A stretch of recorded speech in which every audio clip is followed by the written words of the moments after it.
the formative years from Woolsthorpe to Cambridge.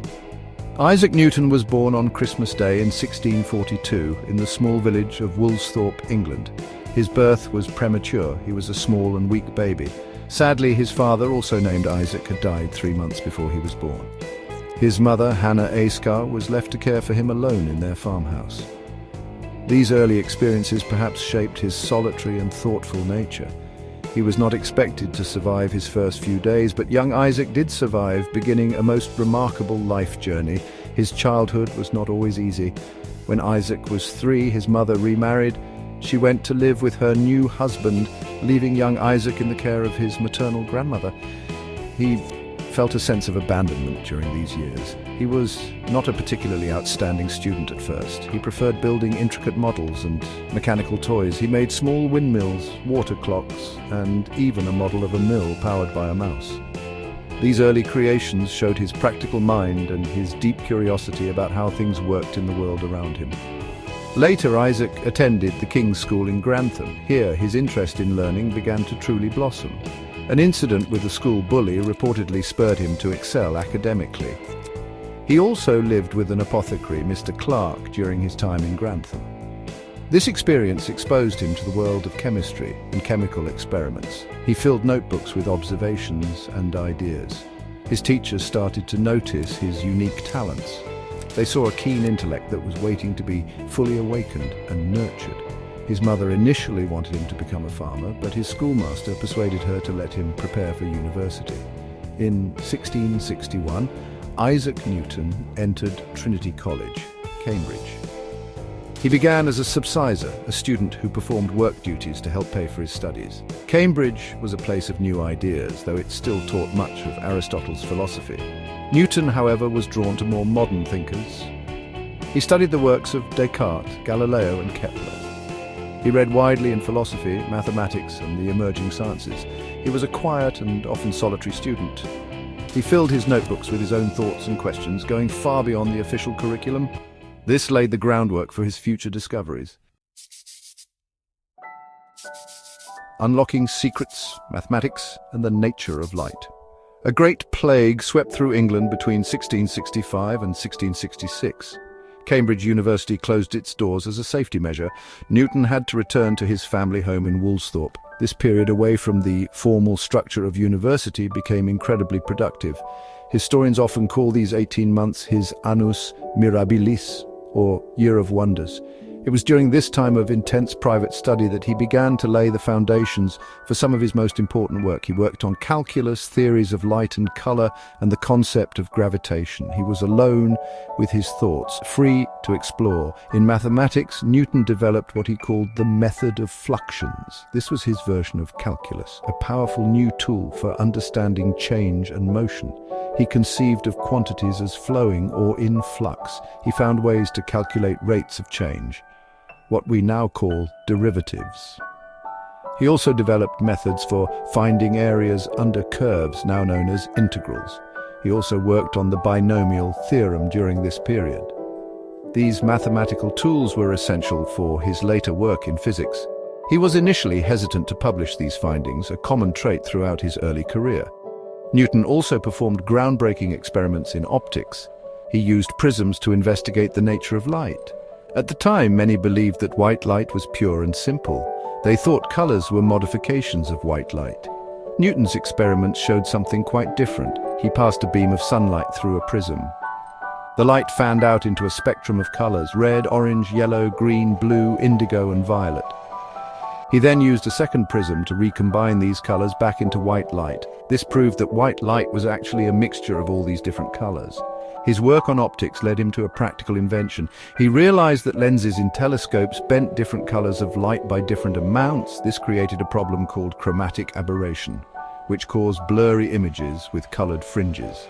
To solve this, Newton designed and built a reflecting telescope. Instead of lenses, it used mirrors to gather and focus light. This design avoided the problem of chromatic aberration. In 1671, he presented a small reflecting telescope to the Royal Society in London. Its innovative design impressed the members greatly and contributed to his growing reputation. Defining the universe, motion, gravity, and the cosmos. Perhaps Newton's most famous contributions are his laws of motion. These laws describe how objects move. The first law is the law of inertia. It states that an object at rest will stay at rest, and an object in motion will stay in motion with the same speed and in the same direction. This will continue unless an external force acts upon it. This was a significant departure from older ideas. Previously, it was thought that motion required a continuous force.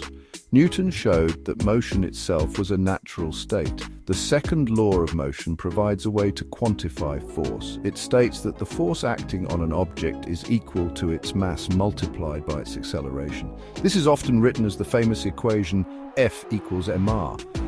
This law explains how forces change an object's motion. A greater force produces greater acceleration. A heavier object requires more force to achieve the same acceleration as a lighter one. The third law is the law of action and reaction. It states that for every action, there is an equal and opposite reaction. When you push on a wall, the wall pushes back on you with the same force. Newton also developed the theory of universal gravitation. The famous story involves an apple falling from a tree. Whether the apple actually hit his head is debatable, but the sight of a falling apple likely made him wonder. Why did it fall straight down? What was this force that pulled it towards the earth? He realized this force might extend much further. Perhaps it was the same force that kept the moon in orbit around the earth. He proposed that every particle of matter in the universe attracts every other particle. The strength of this attraction depends on their masses and the distance between them. These profound ideas about motion and gravity were published in 1687. The book was called Philosophiae Naturalis Principia Mathematica, or Mathematical Principles of Natural Philosophy. It is often simply known as the Principia. This work is considered one of the most important scientific books ever written. In it, Newton used his mathematical methods to explain his laws. He showed how these laws could predict the movements of planets and comets. He derived Kepler's laws of planetary motion from his theory of gravity. This provided strong support for the heliocentric model of the solar system where planets orbit the sun. A public life and an everlasting legacy. After the intense creative period of his younger years, Newton's life took different turns. He had served as Lucasian Professor of Mathematics at Cambridge since 1669. He continued his research, but also became involved in public affairs. He represented Cambridge University as a Member of Parliament for a short period. His focus gradually shifted from pure scientific inquiry to other responsibilities. The intellectual landscape he had reshaped was now being explored by others. His discoveries had opened up vast new fields of study. He remained a towering figure in the scientific community. In 1696, Newton moved to London to take up a new role. He became Warden of the Royal Mint. This was a significant position, responsible for England's currency. The country's coinage was in a poor state at the time. Counterfeiting was widespread, and old coins were often clipped or worn down. Newton applied his sharp intellect and methodical approach to these problems.